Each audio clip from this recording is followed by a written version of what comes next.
ఇదివరకు గాజా లోపల మొసాద్కి సంబంధించినటువంటి వాళ్ళ ద్వారా పాలస్తీనాలో ఎవరు తీవ్రవాదులు ఎక్కడున్నారు, లేకపోతే తీవ్రవాద మద్దతుదారులు ఎవరున్నారు, ఇట్లాంటి వాళ్ళని ఐడెంటిఫై చేసి చంపేది పాలస్తీనాలో ఉన్నటువంటి తీవ్రవాదుల మీద ఇజ్రాయెల్ దాడులు. అప్పట్లో ఏడాదికి ఒక 50 మంది చచ్చిపోయాడు. ఇప్పుడు ఈ 2 నెలల్లోనే 20,000 మంది దాకా చనిపోయారు.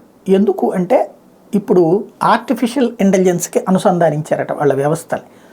అంటే ఎక్కడ ఇజ్రాయెల్కి వ్యతిరేకమైనటువంటి వ్యవహారాలు నడుస్తున్నాయో ఆర్టిఫిషియల్ ఇంటెలిజెన్స్ ఐడెంటిఫై చేస్తుంది.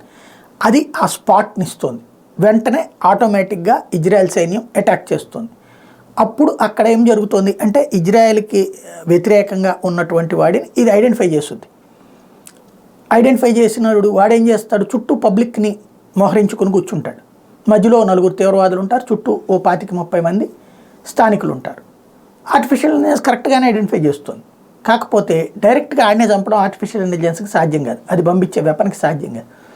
దాంతో సాధారణ ప్రజలు చనిపోతున్నారు. ఇది తాజాగా అమెరికా, యూరప్ దేశాలు ఇజ్రాయెల్ విషయంలో తెలుసుకున్నటువంటి నిజం.